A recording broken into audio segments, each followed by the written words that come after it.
The wind-swept plains of southern Texas held stories etched into every grain of sand, every weathered fence post, and every sun-bleached rock.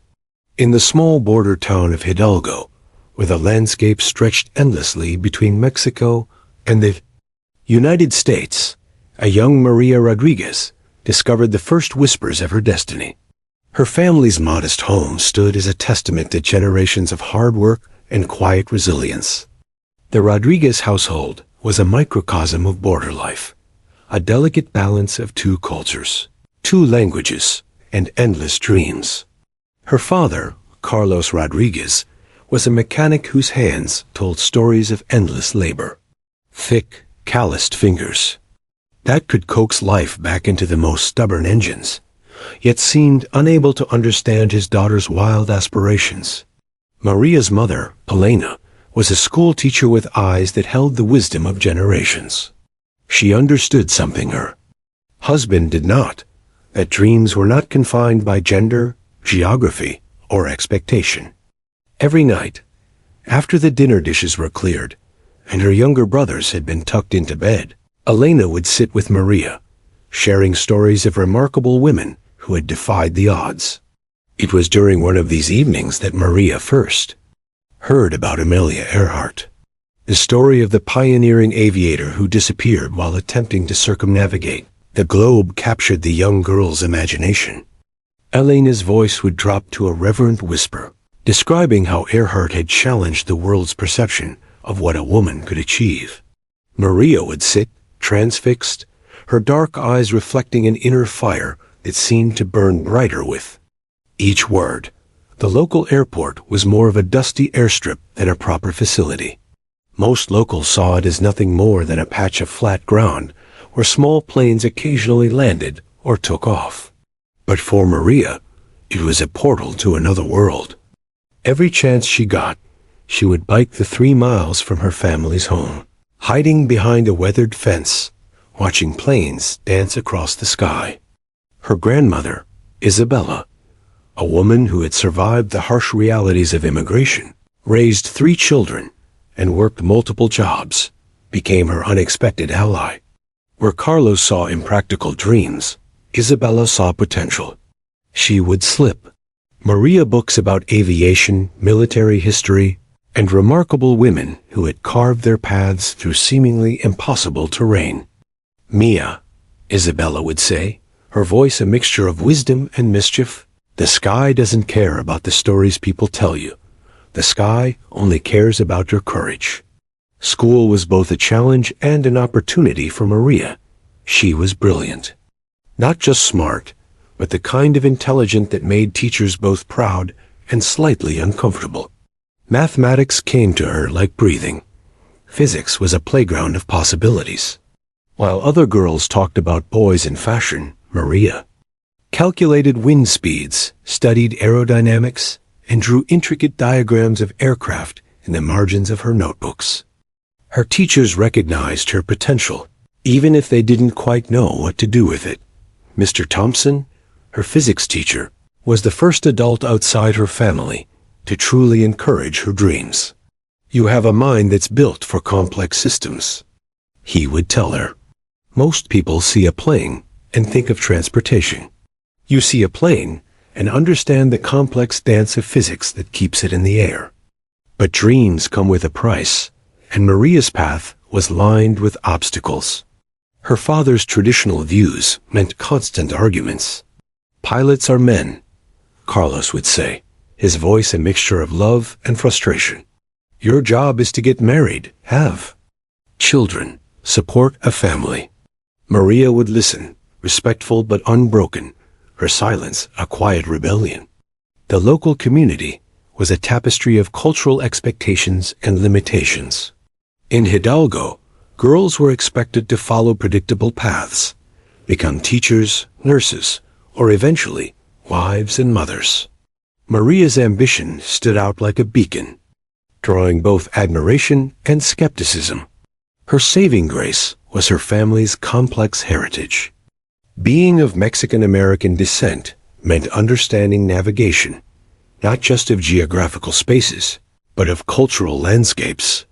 Maria learned early that survival meant adaptability, resilience, and an unbreakable spirit. Weekends became her training ground. While other teenagers went to movies or hung out at local diners, Maria would work odd jobs to save money for flying lessons. She mowed lawns, helped at her father's mechanic shop, tutored younger students in math and science. Every dollar was a step closer to the sky. Her first actual flying lesson came as a surprise, a gift from her grandmother Isabella. On her 16th birthday, instead of the traditional quinceañera that most girls in her community celebrated, Isabella had arranged for Maria to take an introductory flight lesson. The moment Maria lifted off the ground, the world transformed. The limitations of Earth fell away, replaced by an infinite canvas of possibility. She wasn't just flying, she was becoming something more than anyone had ever imagined she could be. That first flight was more than a lesson. It was a declaration of independence, a statement etched against the vast Texas sky. Maria Rodriguez was going to fly, not because anyone believed she could, but because she knew, deep in her bones, that she was meant to. Little did she know that this was just the beginning of a journey that would redefine what it meant to be a fighter pilot, a woman, an American. The sky was calling, and Maria Rodriguez was ready to answer. The United States Air Force Academy in Colorado Springs stood as a monument to precision, discipline, and excellence. Its granite walls and meticulously maintained grounds seemed to whisper challenges to every cadet who walked through its gates. For Maria Rodriguez, those gates represented both a dream and a battlefield. Her first day was a symphony of controlled chaos. Cadets moved with military precision, their uniforms crisp, their movements calculated. Maria stood out, not just because she was one of the few women in her class, but because of an intensity that seemed to radiate from her very core. Her dark eyes scanned the environment with a hawk-like focus, taking in every detail, every potential challenge. The initial weeks were designed to break spirits. Physical training pushed cadets beyond their perceived limits. Endless push-ups, grueling runs, obstacle courses that seemed to defy human endurance. While many cadets struggled, Maria found a rhythm. Her years of determination, her work ethic learned from her father's mechanic shop, her mental toughness cultivated in the young Texas borderlands, all of these became her secret weapons. Cadet life was more than physical challenges. It was a complex social ecosystem where every interaction was a test. The male cadets, many from privileged backgrounds, initially viewed Maria with a mixture of skepticism and barely concealed hostility. Whispers followed her. "She's only here because of diversity quotas," some would mutter. Others were more direct, creating obstacles both subtle and overt. Major Stephen Richardson, one of the senior instructors, became an unexpected crucible in her journey. A decorated fighter pilot with decades of experience, he was old school in every sense, skeptical of women in combat roles, particularly in fighter pilot training. Their first encounter was a masterclass in barely concealed tension. Cadet Rodriguez, he would bark during tactical strategy sessions, explain how you would handle a multi-aircraft engagement in contested airspace. His tone wasn't just a question, it was a challenge, a dare to prove she belonged. Maria never flinched. Her responses were technical, precise, backed by hours of independent study and a natural tactical brilliance that went beyond textbook knowledge. She didn't just answer questions, she dismantled assumptions. The academic challenges were equally intense. Advanced aerodynamics, complex mathematics, aviation physics. Each course was designed to separate those who could from those who couldn't. Maria didn't just keep up, she excelled. Her notebooks were works of art, intricate diagrams, complex calculations, insights that went beyond standard curriculum. Her roommate, Sarah Chun, became her unexpected ally. A computer science specialist with her own set of challenges, Sarah understood the unspoken struggles of being a minority in a traditionally homogeneous environment. They formed a support system, sharing late-night study sessions, pushing each other to exceed expectations. Physical training took on mythic proportions. The flight simulation programs were brutal, designed to test not just technical skills, but psychological resilience. Scenarios would throw impossible challenges, multiple aircraft threats, complex terrain, communication breakdowns. Where other cadets would falter, Maria found her flow. One particular simulation became legendary among her instructors. A scenario that had previously defeated every cadet in her class. A complex multi-threat environment requiring split-second decision-making. Maria didn't just complete the mission. She did so with a level of tactical creativity that left her instructors speechless. Major Richardson, watching the simulation, felt something shift in his long-held beliefs.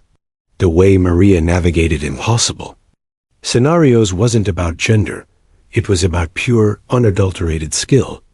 But the path wasn't without personal cost. The constant pressure, the need to be twice as good to be considered half as capable, took its toll.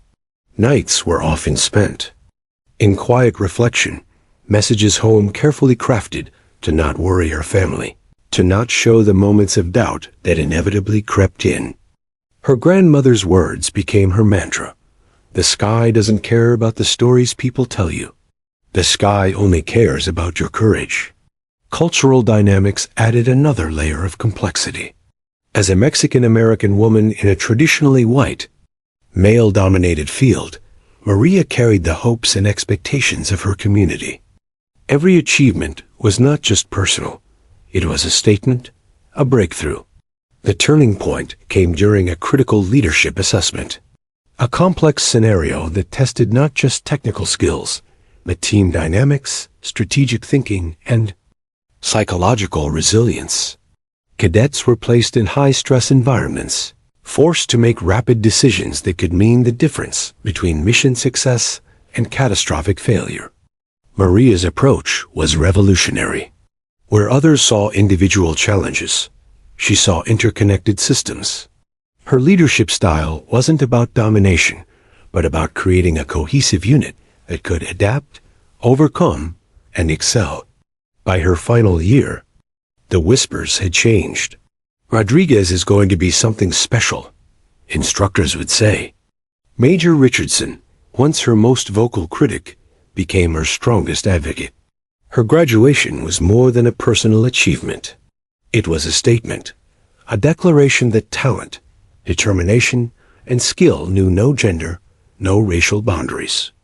As she received her wings, Maria thought of her family back in Hidalgo, of her father, who had slowly come to understand her dreams, of her mother, who had always believed, of her grandmother, whose stories of courage had planted the first seeds. Of her journey, the sky was no longer a distant dream. It was her domain. The Middle Eastern desert stretched out like an endless canvas of heat and tension. Dust devils danced across the landscape, a visual metaphor for the volatile political climate that defined the region. For Maria Rodriguez, this was no longer a training ground. This was her reality. Her first real deployment came with a weight of expectations that would have crushed a lesser spirit. The 387th Tactical Fighter Squadron was known for its precision, its legendary pilots, and its unforgiving standards. Maria was the first female pilot to be fully integrated into the unit, a fact that hung in the air like an unspoken challenge. The base was a world unto itself. Modern technological marvels mixed with the timeless landscape of sand and sky. Advanced fighter jets sat ready, their sleek forms a stark contrast to the rugged terrain. Sophisticated radar systems, communication networks, and cutting-edge weaponry created a complex ecosystem of military preparedness. Maria's first briefing was a masterclass in military precision. Intelligence reports painted a complex picture of regional tensions, insurgent movements, strategic positioning, potential threat vectors. The briefing room was alive with holographic displays and real-time data streams. Where others saw complexity, Maria saw patterns. Her squadron commander, Lieutenant Colonel Jack Harriman, was a veteran of multiple conflicts. 45 years old, with eyes that had seen more than most would in several lifetimes, he approached Maria with a mixture of skepticism and professional curiosity. Their first interaction was a delicate dance of professional respect and unspoken challenges. Rodriguez, he would say during mission preparations, his voice a gravelly reminder of years spent in the air. Show me you understand the difference between academy simulations and real-world engagement. And she did. Her first reconnaissance mission became the stuff of squadron legend. A complex flight path over disputed territory, requiring absolute precision and split-second decision-making. Where other pilots might have followed standard protocols, Maria found innovative approaches that maximized mission effectiveness while minimizing potential risks. During one particularly challenging mission, she detected anomalies in enemy movement patterns that most would have overlooked. A series of seemingly random vehicle movements that, to her analytical mind, suggested a coordinated effort. Her communication to base led to the prevention of a potential ambush of a forward operating unit. The technological ecosystem of modern warfare became her playground. Maria wasn't just a pilot, she was a systems thinker. Advanced avionics, complex communication networks, real-time data analysis. She processed information at a speed that seemed almost superhuman. Her fellow pilots began to see her not as a diversity quota, but as a critical asset. Personal challenges were constant. The military culture, despite progressive changes, still carried deep-rooted traditions of awe. Masculinity, casual comments, subtle exclusions, moments of unspoken tension. Maria navigated these with a combination of professional excellence and personal resilience. Her relationship with her fellow pilots evolved rapidly. Initial skepticism gave way to respect, then to a genuine appreciation of her skills. During debriefings, her insights were sought after. Her ability to analyze complex scenarios went beyond traditional tactical thinking. One particular mission changed everything.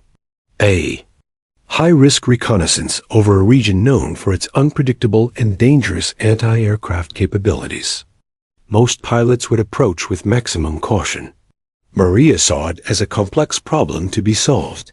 Her approach was revolutionary. Using a combination of advanced electronic warfare techniques and innovative flight patterns, she managed to gather critical intelligence with minimal risk. The data she collected provided unprecedented insights into insurgent movement patterns. Lieutenant Colonel Harriman called her into his office after the mission. The walls were adorned with mission photos, unit commendations, a visual history of military achievement. His approach was direct, professional. "Rodriguez," he began, "your last mission wasn't just successful. It was a game changer. The military is a complex organism, part technological marvel, part human network. Reputation is currency, and Maria was rapidly becoming a valuable asset. Her fellow pilots began to see her not as a woman in a man's world, but as the exceptional pilot who happened to be a woman. Cultural dynamics added another layer of complexity. As a Mexican-American woman in a critical military role, Maria represented more than just herself. She carried the hopes and expectations of multiple communities, her family in Hidalgo, women aspiring to break barriers, her cultural heritage.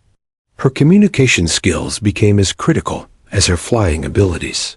In a region defined by complex cultural interactions, Maria's ability to understand nuanced communication, linguistic and non-linguistic, became a strategic asset.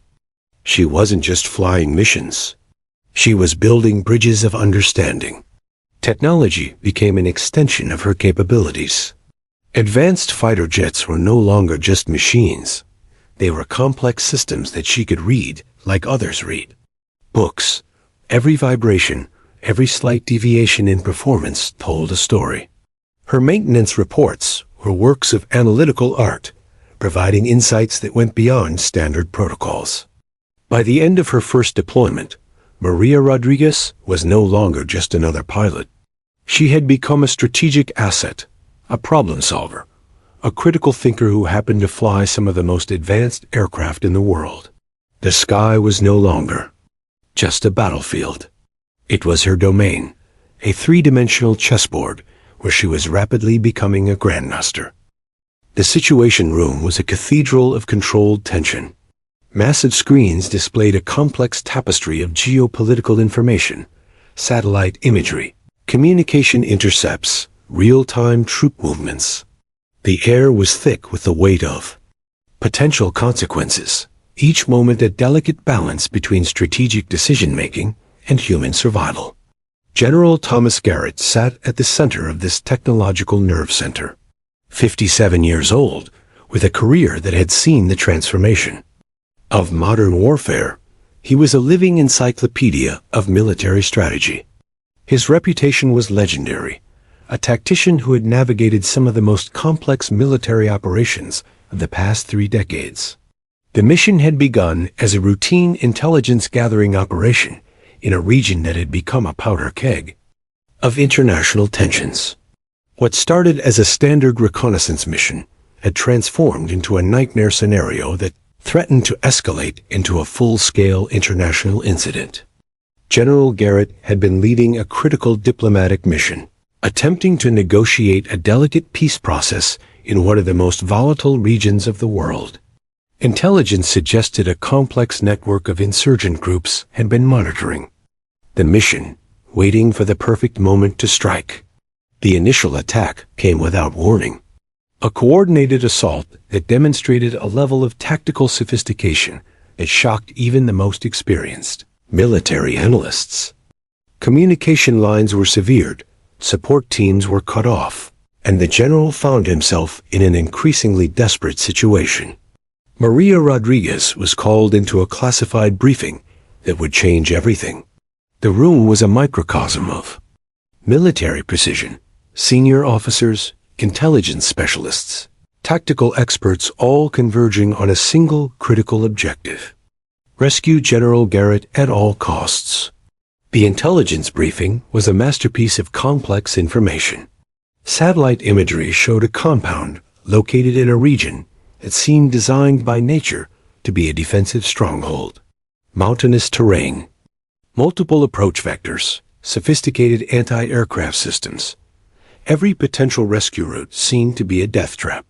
Most pilots would have seen an impossible mission.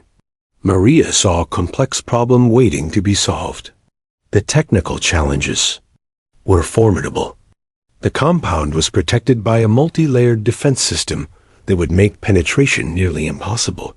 Advanced Russian-made surface-to-air missile systems created an electronic umbrella that could detect and destroy most aircraft. Insurgent groups had positioned themselves with a level of tactical sophistication that suggested professional military training. Maria began to deconstruct the problem systematically. Where others saw insurmountable obstacles, she saw a series of interconnected challenges to be addressed. Her approach was unlike traditional military thinking. She didn't just look at the immediate tactical situation, but at the entire ecosystem of the mission. Her initial proposal was revolutionary. Instead of a direct assault, she proposed a multi-phase approach that would exploit the very defense systems meant to protect the compound. It was a strategy that seemed to dance on the edge of possibility, requiring a level of precision and innovation that pushed the boundaries of conventional military thinking.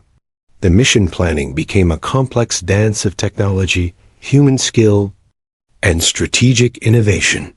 Maria worked with a team of specialists, electronic warfare experts, satellite reconnaissance teams, communication specialists. Each brought a piece of the puzzle, and she was the one who could see how those pieces might fit together. Her background became an unexpected asset. Her experience in the border regions, her understanding of complex cultural dynamics, her ability to read between the lines of intelligence reports, all of these became critical components of mission planning. The technological challenge was immense. They would need to create a window of opportunity so precise that it would require near-perfect execution. Jamming systems would need to be deployed, electronic countermeasures would need to create confusion, and the actual extraction would need to happen in a matter of minutes. Military leadership was divided. Some saw Maria's plan as brilliantly innovative. Others saw it as an unnecessary risk. The debate was a microcosm of the ongoing transformation. In military strategy, the tension between traditional approaches and the need for innovative thinking. General Garrett's situation grew more critical with each passing hour. Intelligence suggested that he was not just a prisoner, but a potential high-value target for a complex political manipulation. The stakes couldn't be higher. Maria's final mission brief was a masterpiece of strategic thinking. She had developed a multi-phase approach that seemed to defy conventional military wisdom. It would require her to push the boundaries of her aircraft's capabilities, to read and exploit the complex electronic warfare landscape in real time. The plan involved a series of coordinated actions. Electronic warfare specialists would create deliberate interference patterns. Satellite reconnaissance would provide real-time intelligence. And at the center of it all would be Maria, flying a mission that would require split-second decision-making and a level of skill that bordered on the impossible. As she prepared for the mission, the weight of expectation was palpable. This was more than a rescue operation. This was a moment that could define not just her career, but potentially alter the geopolitical landscape. The mission was a go. The moment Maria's fighter jet broke through the first layer of atmospheric resistance, time seemed to transform. Seconds stretched into eternities. Split-second decisions became intricate choreographies of survival.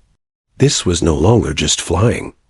This was a three-dimensional chess match, where the stakes were ultimately life and death. Her aircraft, an F-35 Lightning II, was more than a machine. It was an extension of her consciousness, a technological marvel that responded to her thoughts with near telepathic precision. Every system hummed with potential, every sensor an extension of her heightened awareness. The initial approach was a masterpiece of calculated risk. Sophisticated electronic warfare systems created a complex interference pattern, deliberately designed to confuse enemy tracking systems. Maria wasn't just flying.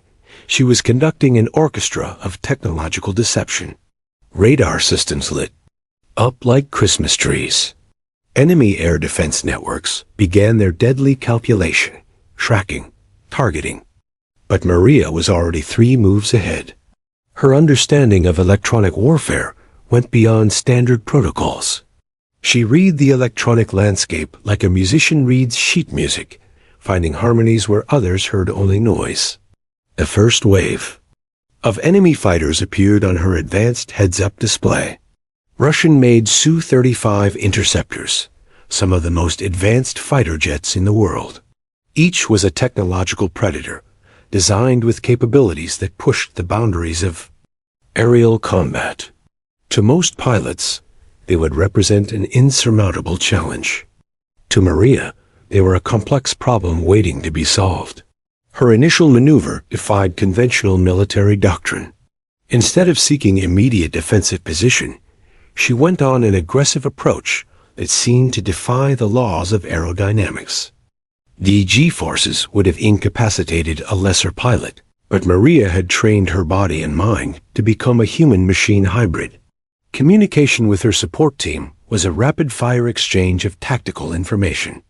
Each transmission was encrypted, each piece of data analyzed in microseconds. She wasn't just receiving information, she was processing it, transforming it into actionable strategy faster than most computers could calculate. The first engagement was a ballet of destruction.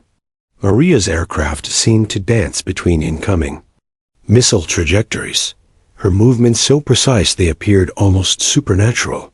Where other pilots would bank hard, she would slip, twist, find impossible angles of approach and evasion. Her weapon systems were more than just mechanical tools. They were extensions of her tactical thinking. Each missile launch, each electronic countermeasure was a carefully calculated decision that considered not just immediate survival, but the entire strategic landscape. The enemy fighters began to realize they were dealing with something beyond a standard opponent. Maria's approach was unpredictable, her movements defying standard engagement protocols. She wasn't just avoiding their attacks, she was using their own tactics against them, turning their sophisticated systems into vulnerabilities. One by one, enemy aircraft fell, not through brute force, but through an almost artistic deconstruction of their capabilities. Maria understood something fundamental that most pilots missed. Modern aerial combat was less about individual aircraft and more about integrated systems. Her background became an unexpected asset. The analytical skills learned in her border town, the strategic thinking developed during her military academy training, the cultural understanding from her diverse background, all of these coalesced into a unique approach to aerial combat. The technological ecosystem of her fighter jet became an extension of her consciousness. Advanced sensor systems, real-time data streams, communication networks. She processed information at a speed that seemed to defy human limitation. Each moment was a complex calculation of potential trajectories, potential threats, potential solutions. As the engagement continued, the psychological warfare became as critical as the physical combat. Maria wasn't just fighting enemy aircraft, she was dismantling their entire strategic approach. Her movements created confusion. Her tactical decisions challenged everything they understood about aerial engagement. The most sophisticated surface-to-air missile systems became ineffective. Maria's approach was so unconventional that their targeting systems couldn't maintain a lock. She was reading the electronic battlefield in real time, finding vulnerabilities that didn't exist in any tactical manual. Her squadron, monitoring the engagement, could barely believe what they were witnessing. What should have been a suicide mission had transformed into a masterclass of aerial combat. Each movement, each decision challenged everything they understood about fighter-pilot engagement. The final phase of the aerial combat was a testament to her extraordinary skills. Outnumbered and in a technically disadvantaged position, Maria transformed the entire engagement. She wasn't just surviving, she was dictating the terms of the conflict. As the last enemy aircraft fell, the silence was more profound than any explosion. Maria had done more than complete a mission. She had redefined the very understanding of aerial combat. Her communication back to base was clinical, professional. No celebration, no bravado, just a precise report of mission parameters and engagement outcomes. But those who knew her understood something profound had just occurred. General Garrett, listening to the mission reports, understood he was witnessing something historic. This wasn't just a successful mission. This was a fundamental transformation of military capabilities. The compound materialized out of the desert landscape like a mirage of potential death. Stark concrete buildings, strategic defensive positions, layers of security that seemed designed to repel entire armies. This was more than a prison. It was a fortress engineered to prevent any possibility of rescue. General Thomas Garrett had been in challenging situations throughout his extensive military career. But this was different. Captured during a delicate diplomatic mission, he found himself at the center of a complex geopolitical chess match where his life was the most critical piece. For 48 hours, he had been a prisoner, not just physically restrained, but strategically isolated. His captors were sophisticated, understanding that their value wasn't in his immediate elimination, but in the potential political leverage he represented. Each hour was a careful negotiation of survival, of maintaining critical information. Security. The compound's defensive capabilities were formidable. Multiple layers of protection created a seemingly impenetrable barrier. Advanced surveillance systems, strategically positioned guard towers, a perimeter that had been engineered to prevent any possible infiltration. Most military strategists would have deemed a rescue impossible. Maria Rodriguez saw something entirely different. Where others saw insurmountable obstacles, she saw a complex system with inherent vulnerabilities. Her approach began long before the actual rescue mission. The aerial combat had been more than just a display of fighting skills. It was a carefully orchestrated strategy to create specific conditions for the rescue. By systematically dismantling the air defense capabilities, she had created a narrow window of opportunity. The ground team was a carefully selected unit of special operations personnel. Each member was chosen not just for their physical capabilities, but for their ability to operate in high-stress, rapidly changing environments. They had been training for this specific scenario for weeks, with Maria's tactical insights integrated into every aspect of their preparation. The initial approach was a masterpiece of calculated risk. Electronic warfare systems created deliberate interference patterns that would temporarily blind the compound's surveillance capabilities. Satellite reconnaissance provided real-time intelligence, creating a dynamic map of guard positions, potential escape routes, and critical infrastructure. General Garrett's situation was precarious. His captors understood his strategic value. He wasn't just a prisoner. He was a potential tool for complex political manipulation. Every moment increased the risk of a more catastrophic scenario. Inside the compound, Garrett maintained the discipline that had defined his entire military career. Physically restrained, but mentally alert, he was gathering every possible piece of intelligence. His years of experience had prepared him for exactly this type of high-stakes situation. Maria's rescue plan was a multi-layered approach that seemed to dance on the edge of possibility. It wasn't just about breaching the compound. It was about creating a rescue scenario that would minimize potential casualties and maximize the chances of success. The ground team's approach was synchronized with Maria's aerial support. Each movement was calculated with near mathematical precision. Where traditional rescue missions might rely on overwhelming force, this operation was about surgical precision. Communication was a complex dance of encrypted channels and prearranged signals.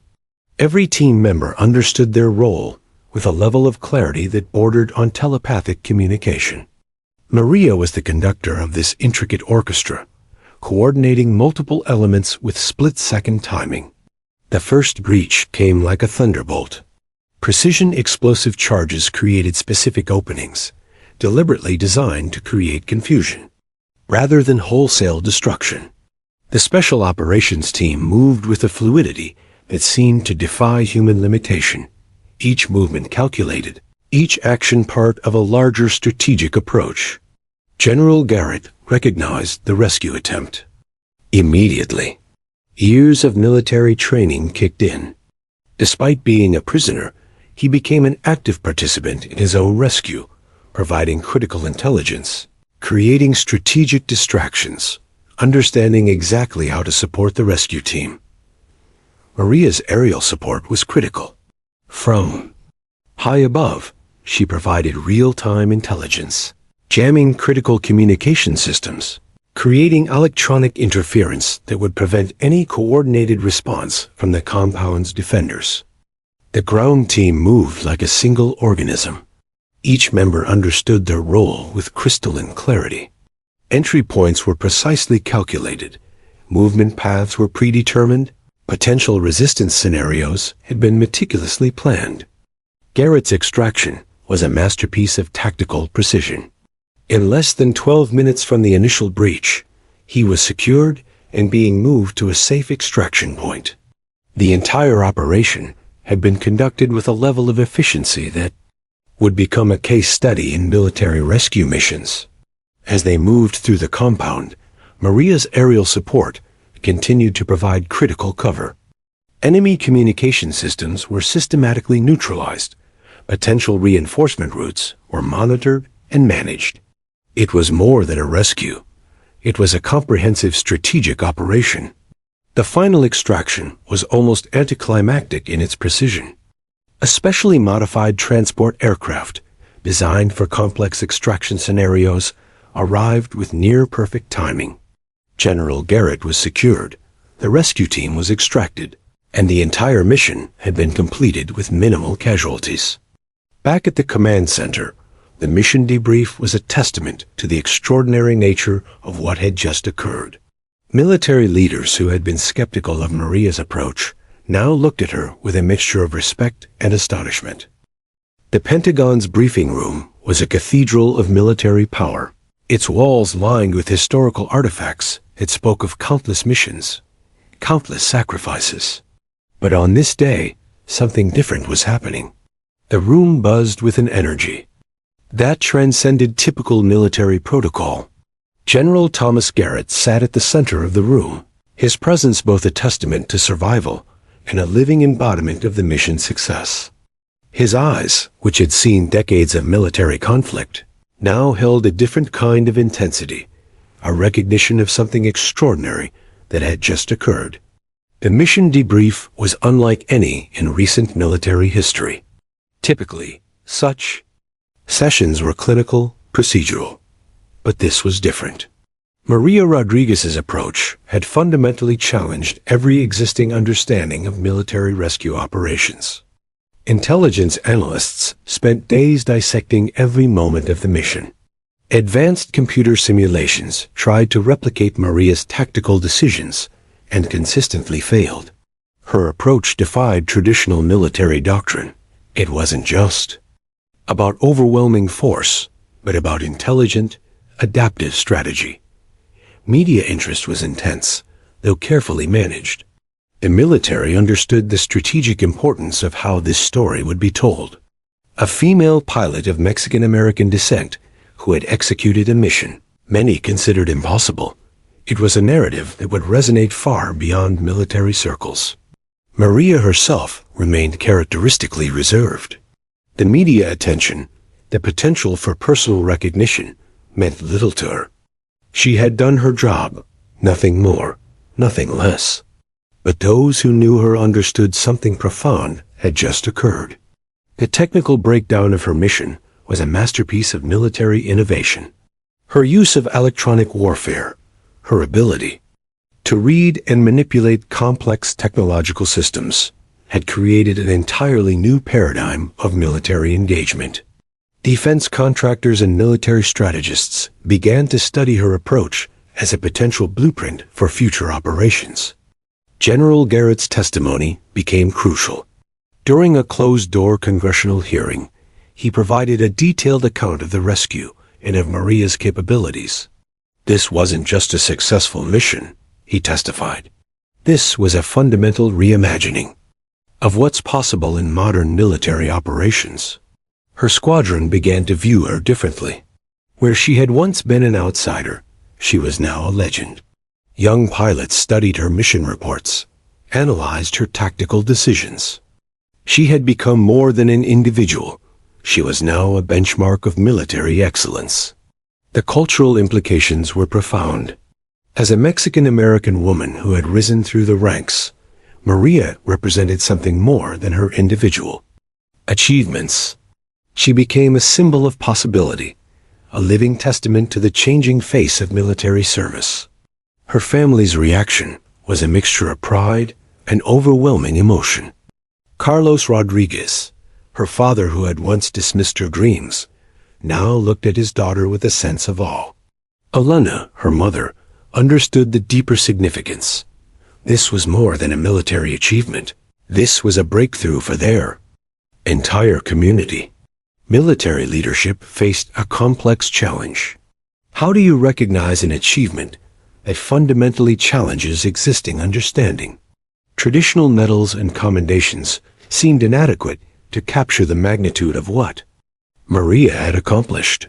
The classified briefings revealed layers of strategic complexity that would never be shared with the public.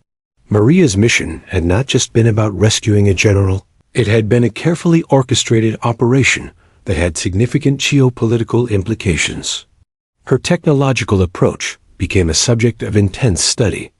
Military research facilities began developing new training protocols based on her mission. Her ability to integrate human intuition with technological capabilities represented a new frontier in military strategy. Personal interviews revealed a complexity that went beyond the mission. Maria spoke about her approach not as a heroic narrative, but as a systematic problem-solving exercise. Her humility became as legendary as her achievements. The impact extended beyond military circles. Academic institutions began studying her mission as a case study in strategic thinking. Her approach represented a new model of leadership, one that valued adaptive intelligence over traditional hierarchical thinking. Her grandmother Isabella, who had always believed in her dreams, saw the deeper significance. "The sky doesn't care about the stories people tell you," she would repeat, a knowing smile acknowledging how prophetic her words had become. International military delegations began requesting detailed briefings. Maria's mission had demonstrated a new approach to military operations that transcended national boundaries. She had become, almost overnight, a global strategic asset. The psychological evaluation of her mission was equally fascinating. Military psychologists studied how she maintained such extraordinary calm under extreme pressure. Her ability to process complex information and make split-second decisions became a subject of serious academic research. Awards and commendations began to accumulate. But for Maria, these were secondary. She was already thinking about the next challenge, the next opportunity to push the boundaries of what was possible. Her personal reflection on the mission was characteristically understated. "We did our job," she would say, deflecting personal praise. But those who knew her understood that she had done so much more than just a job. The lecture hall at the United States Air Force Academy was packed. Cadets from every background sat in rapt attention, their uniforms a testament to diversity that would have been unimaginable just a generation ago. At the podium stood Maria Rodriguez, no longer just a pilot, but a living legend who had fundamentally reshaped military understanding. Her journey had become more than a personal story. It was a narrative of transformation, of breaking barriers that seemed insurmountable. The young girl from Hidalgo, who once watched planes from behind a dusty fence, had become a beacon of possibility. For an entire generation, the military had changed, and Maria was both a symptom and a catalyst of that change. Advanced training programs now emphasized the kind of adaptive thinking she had demonstrated. Her mission had become a case study, a blueprint for a new approach to military strategy that valued innovation over traditional hierarchical thinking. But Maria's impact extended far beyond military circles. She had become a global symbol of what was possible when individual excellence met systemic opportunity. Speaking engagements took her around the world, from technology conferences to educational institutions, from military academies to international policy forums. Her work now focused on bridging multiple worlds. She became a critical advisor, helping to develop next-generation military technologies that integrated human intuition with advanced artificial intelligence.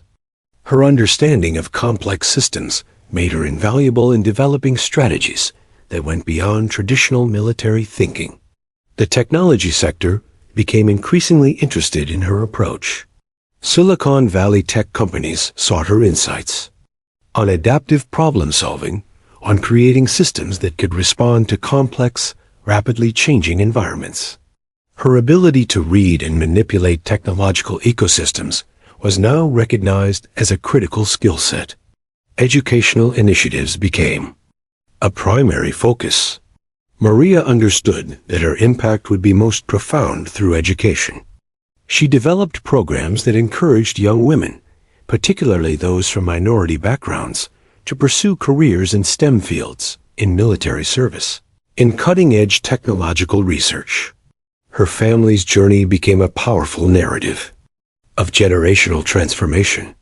Carlos Rodriguez, once skeptical of his daughter's dreams, now spoke proudly at community events. Elena continued her work as an educator, using her daughter's story to inspire countless young students. The military continued to evolve based on the principles she had demonstrated. New training protocols emphasized adaptive thinking, technological integration, and a more holistic approach to strategic operations. Her mission had become a turning point in military doctrine. International recognition followed. She received multiple honorary degrees, was invited to speak at global forums on leadership and innovation. But for Maria, these were secondary to the real work of creating opportunities for others. Her personal life reflected the same complexity and depth that had defined her military career. She had chosen to focus on her work, on creating systemic change, rather than pursuing traditional personal paths. Relationships for her were about shared vision, about collective growth. Technology became her primary language of change. She worked on developing adaptive AI systems that could learn and respond to complex environments. Her understanding of human-technology interaction was transforming multiple fields, from military strategy to healthcare, from educational systems to space exploration. The next generation of military leaders looked to her as more than just a role model. She was a strategic philosopher, someone who had demonstrated that the most powerful weapon was adaptive intelligence. Her approach challenged every traditional understanding of leadership and strategic thinking. Her work with emerging technologies became particularly fascinating. She was at the forefront of developing systems that could integrate human intuition with machine learning. Military and civilian applications merged in her vision. Technology not as a tool of destruction, but as a means of solving complex human challenges. Educational initiatives became her primary passion. She developed scholarship programs, mentorship systems, and technological training programs, specifically designed to create opportunities for those who had been traditionally marginalized. Her focus was on creating systemic change, not just individual success. The cultural impact was profound. For young women of color, particularly those from border communities, Maria became more than a role model.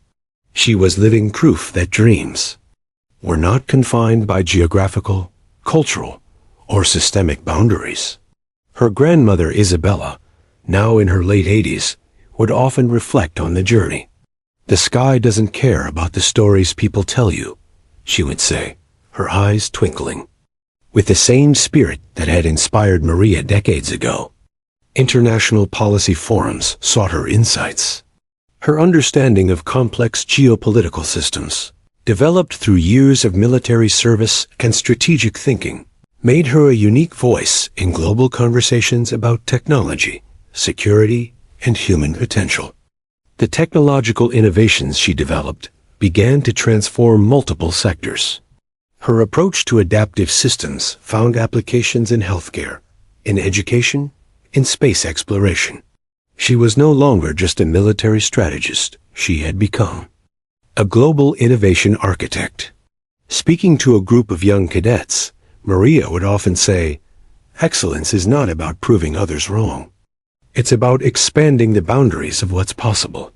Her life had become a living testament to that philosophy. Her legacy was not about individual achievement, but about creating ecosystems of opportunity. She had demonstrated that true innovation comes from breaking down barriers, not just between people, but between disciplines, between traditional ways of thinking.